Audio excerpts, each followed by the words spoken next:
Ya, pemirsa, penambahan pasien baru COVID-19 pun ini terus bertambah dan berimbas pada menipisnya ketersediaan ruang rawat di Rumah Sakit Darurat Wisma Atlet Jakarta. Dan okupansi Rumah Sakit Darurat Wisma Atlet nyaris 70%. Video yang menunjukkan kondisi ruang gawat darurat di Rumah Sakit Wisma Atlet Kemayoran, Jakarta dibenarkan oleh pengelola Rumah Sakit Wisma Atlet. Dijelaskan setiap pasien yang masuk Rumah Sakit Wisma Atlet diarahkan ke area UGD untuk pendataan dan diagnosis awal.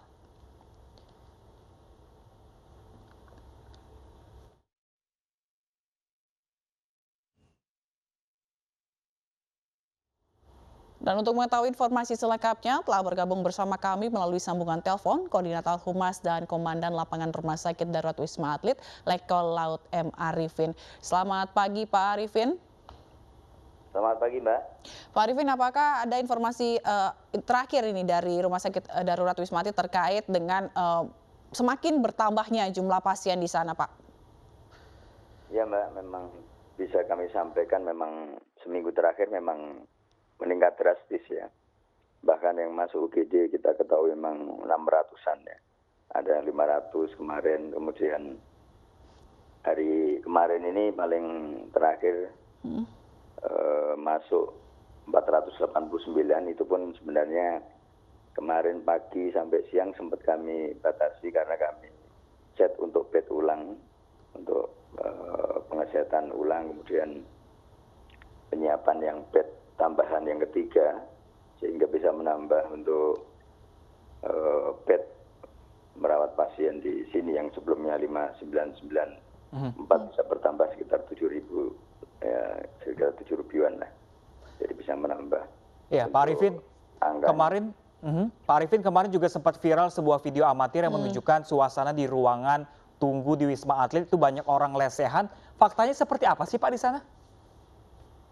Ya sebenarnya dari puskesmas itu kita sudah atur juga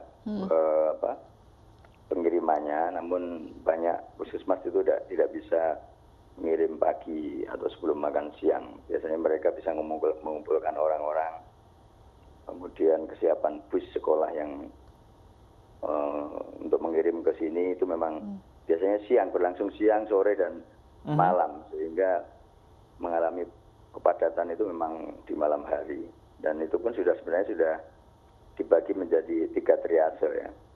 Di Tower 6 sendiri punya UGD, kemudian Tower 4 ada juga, kemudian di Tower 5 juga ada resepsionisnya untuk menerima pasien. Namun karena memang jumlahnya yang sangat banyak sekali, sehingga dalam proses pendataan, kemudian ada yang juga yang pasien bergejala, sehingga harus diperiksa terlebih dahulu, ada pemeriksaan lab, ada juga rongsen paru, itu yang memang membutuhkan waktu yang cukup, dan mereka harus memang antri karena memang jumlahnya banyak.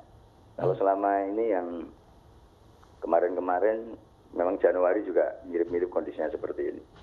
Tapi kalau hari-hari biasa ya tidak sampai. Artinya UGD kita mampu dan masih bisa mendaftar dengan tanpa antrian panjang. Ini sebagian juga sudah yang tanpa gejala mendaftar online juga. Di sistem kita juga ada yang online, namun kan karena memang banyak yang masuk sehingga di UGD kondisinya seperti yang kemarin ada di video itu memang benar adanya. Baik, berarti hampir setiap hari begitu Pak, dalam waktu beberapa hari terakhir ini kondisinya seperti video yang viral itu ya Pak di Wisma Atlet? Ya, jadi untuk semalam kita lebih, karena memang dari siang, kemudian kita atur dibagi menjadi 2 gelombang untuk pengiriman. Jadi puskesmas tidak mengirimkan yang dalam jumlah yang sangat besar, sehingga bisa diatur untuk kedatangannya.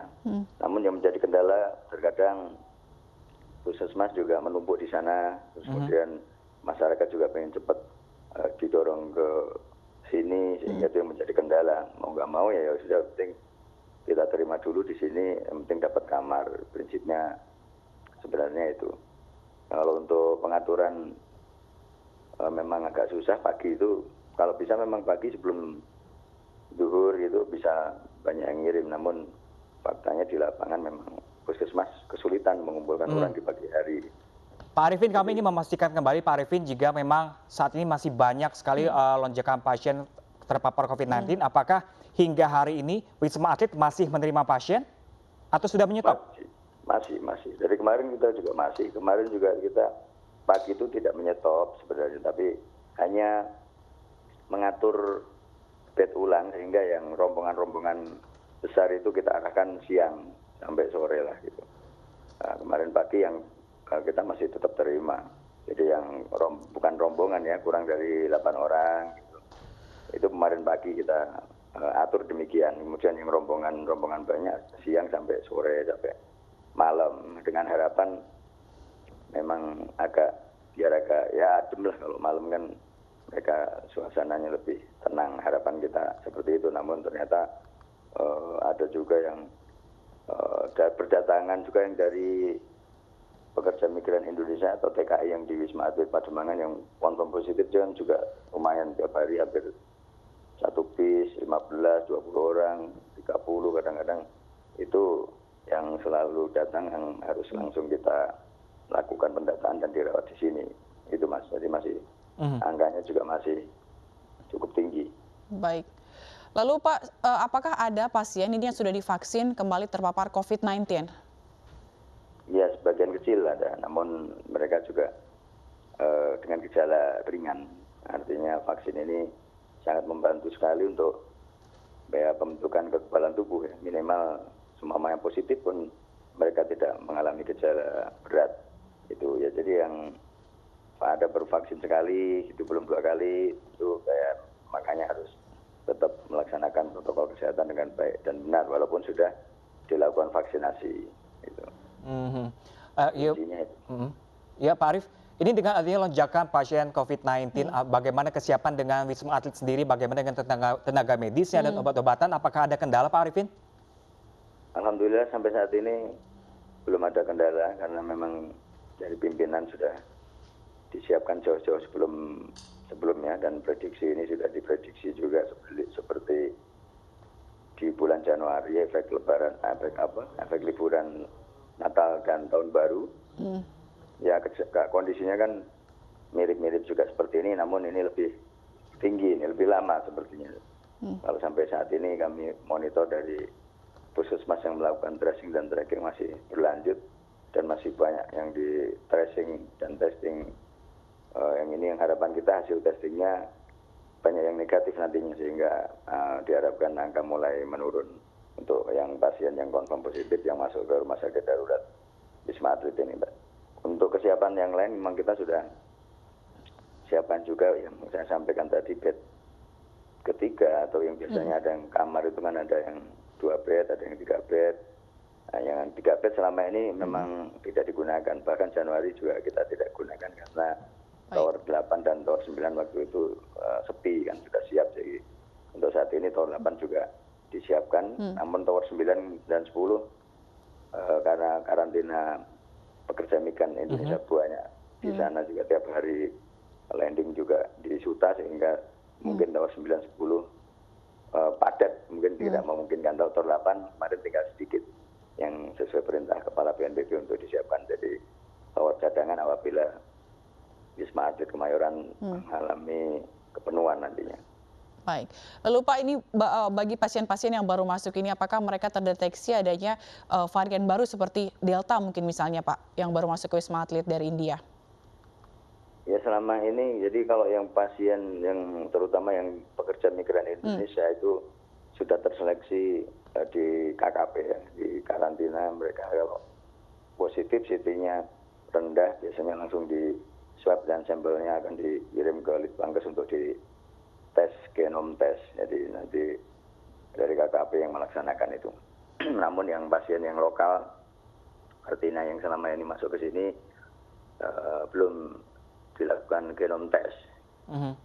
Jadi kita belum tahu ada varian baru atau tidak. Tapi yang khusus dari PMI, yang dari luar negeri sudah tersaring di KKP ya.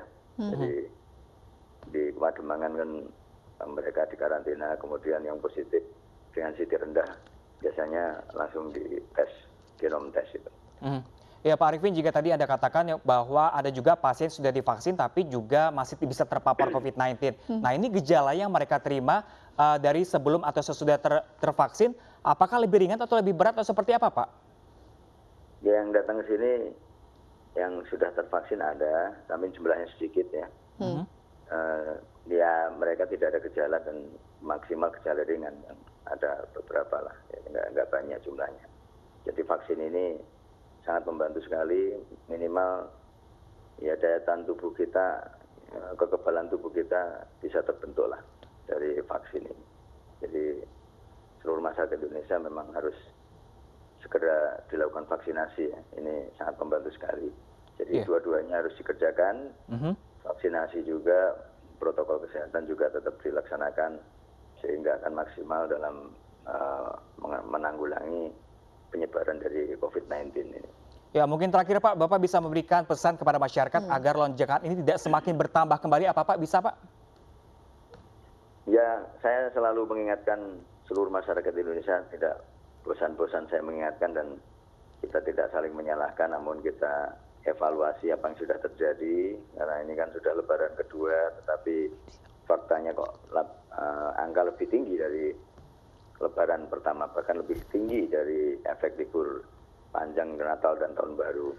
Nah ini yang harus dipahami oleh masyarakat, berarti ada kelengahan dalam melaksanakan protokol kesehatan, dan faktanya memang banyak yang lengah, ya, acara-acara makan-makan, ya, setelah lebaran, kunjung-mengunjung setelah lebaran ini menjadi memang faktanya seperti itu, hajatan-hajatan juga yang di daerah-daerah faktanya seperti itu, sehingga kami harapkan mulai saat ini marilah kita lebih mengedepankan ya penanggulangan pandemi ini dulu, ini yang lebih utama, karena diketahui varian-varian baru kalau sudah ada kan bisa menyebar kemana saja, dan harus diingat bahwa virus itu tidak terlihat dan kapanpun bisa masuk ke paru kita, itu yang harus diwaspadai. Ya, hanya usaha-usaha kita, salah satunya adalah memproteksi diri kita dengan melakukan vaksinasi, kemudian yang kedua adalah kuncinya adalah tetap menjaga dan melaksanakan protokol kesehatan dengan baik dan benar. Kami yakin bisa, karena di sini juga kemarin pas bulan puasa turun angkanya, bahkan tanggal 17-18 Juni, Mei itu masih kita di angka 15% atau tinggal 900. Itu sangat bagus sekali, dan ini berarti masyarakat Indonesia sebenarnya bisa untuk dikendalikan. Itu saja mungkin harapan kami. Marilah kita sama-sama bekerja dan bekerja sama untuk menanggulangi pandemi ini. Baik Pak Arifin, terima kasih banyak Pak Arifin atas berbagi informasi bersama kami, dan tetap jaga kesehatan Pak Arifin, karena kami masih membutuhkan peran Pak Arifin di sini ya, dan kerjasama semua pihak agar lonjakan ini tidak semakin melonjak dan meningkat.